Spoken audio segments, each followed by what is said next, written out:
대한민국의 중심 강남역은 테헤란로의 수많은 직장인과 유동인구로 인해 부동산의 워너비 지역이기도 합니다. 하지만 강남역 주변, 특히 아파트는 희소성과 입지로 인해 40년이 되어가는 극노후 아파트임에도 우리네 일반인이 엄두도 내지 못하는 가격, 최소 20억 이상은 있어야 합니다.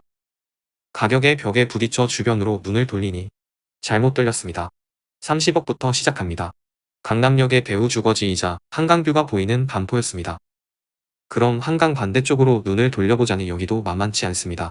20억부터 있습니다. 건설사들이 최상위급 브랜드를 런칭하는 개포동 재건축 대단지였습니다. 강남역에서 삼성역까지 이어지는 테헤란로, 많은 직장인들과 유동인구가 30분대에 접근 가능하고 양호한 주거지가 밀집한 8호선 라인, 8호선 역세권 단지들 분위기 돌아봅니다. 8호선은 작년 12월 말부터 올해 9월까지 수도권 역세권 아파트값 상승률 1위를 차지한 노선인데요. 8호선의 시작점은 모란역과 수진역입니다. 아직 양호한 아파트 단지가 없습니다만 모란역에는 판교역까지 8호선 연장선이 예정되어 있습니다. 하지만 8호선 판교 연장은 위쪽 구리, 남양주 연장과 다르게 아직 예타 통과도 안 되어 있죠.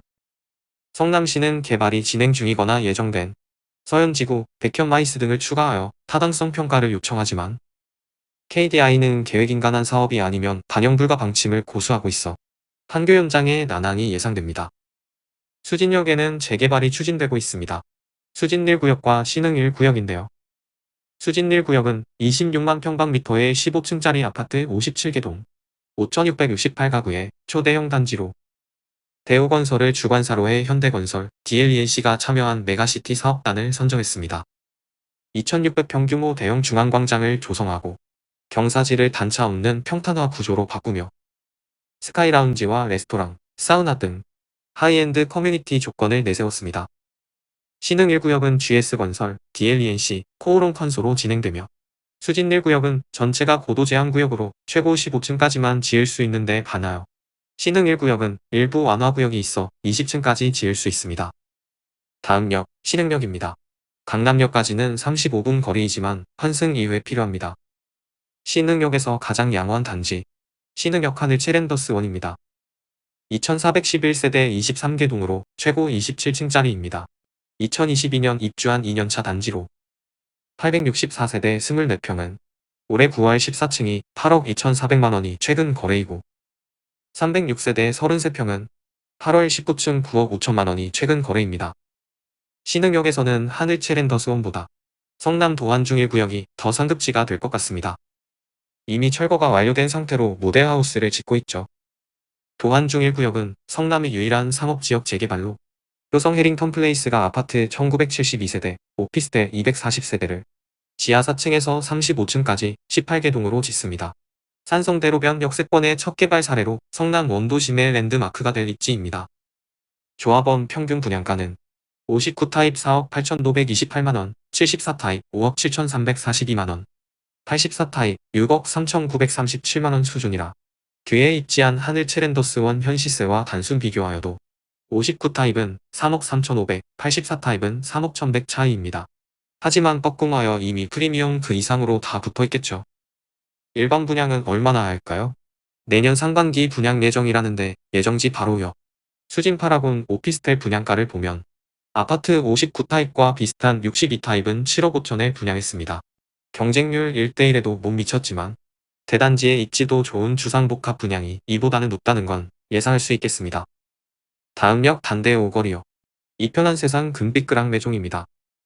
5,320세대 2년차 단지로 1989세대 23평은 올해 11월 5일에 7억 2,500만원짜리 6층과 같은 날 12층 7억 6천만원짜리 거래 있었습니다.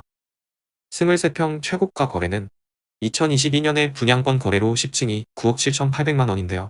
정보점에 비하면 마이너스 23%, 2억 1,800만원 빠진 금액입니다. 626세대 32평은 12월 2일에 15층이 9억 5천만원에 거래 있었습니다. 32평 최고가 거래는 2021년 17층 입주권으로 12억 7,400만원짜리이고 정보점 대비 마이너스 25%, 3억 2,400만원 빠졌습니다. 다음 역은 남한산성 입구역입니다. 이제 1회 환승으로 강남역까지 34분이고 잠실까지는 18분 논스톱입니다. 남한산성 입구역의 양호한 아파트 단지로 먼저 1015세대 단대 푸르지오입니다. 2012년 입주한 10년간 넘은 준신축인데요. 단대 푸르지오와 지하철역 인근에 성남법원과 성남검찰이 오래된 청사를 쓰며 자리하고 있지만 곧 이전할 계획으로 이전 후 남게 되는 노른자 부지의 활용은 단대 푸르지오로서는 뭐든 호재로 보입니다. 248세대 25평은 최근 거래가 올해 9월로 1층은 7억 7천, 21층은 8억에 거래 있었습니다. 매물 시세도 저층을 제외하면 7억 9천부터 8억 5천까지인데요. 최고가는 2021년 17층이 10억 1천만원짜리 거래로 최근 중층 거래 8억은 정고점 대비 마이너스 21%, 2억 1천만원 하락한 시세입니다. 479세대 33평은 최근 거래가 올해 5월 6층이 8억 4천7백만원입니다. 네이버 매물은 최저 8억 5천부터 10억 5천으로 2022년 거래된 12억에서 500 빠진 11억 9천5백짜리 14층 거래가 최고가로 정고점 대비 마이너스 30%, 3억 4천8백만원 하락한 시세입니다. 남한 산성역세권에 위치한 대단지로 단대 푸르지오가 10년을 넘어가 노후되면서 새롭게 떠오르는 은행동 현대아파트 재건축이 있습니다. 은행동 현대는 예타 통과하여 교통망 발표 단계까지 진행된 의뢰 3동선 성남중앙병원 역세권입니다. 당초 2023년 착공을 예정했었지만 본선인 의뢰 신사선도 아직 착공하지 못한 상황입니다. 은행동 현대는 1258세대 14개동 최고 15층으로 1995년 입주한 28년차 단지입니다. 성남 원도심에는 대단지 아파트가 별로 없고 대부분 노후빌라, 다세대여서 재개발에 대한 이슈만 가득합니다.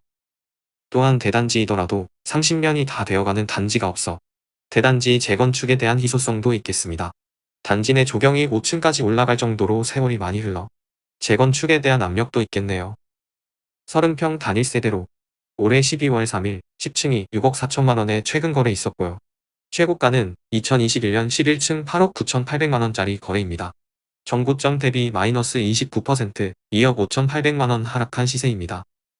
네이버 매물은 저층이 6억 2천만원부터 중층 이상은 6억 3천만원부터 최고가는 7억 1천만원까지 부르고 있습니다. 8호선 남양주 현장 별내선이 내년 개통하여 모든 이목이 별내선에 쏠리면서 그동안 8호선 성남 원도심 구간 주택들이 관심에서 멀어질 때 재개발과 역세권 개발로 원도심의 부흥을 꿈꾸는 성남 구간 8호선 주변 아파트 둘러봤습니다.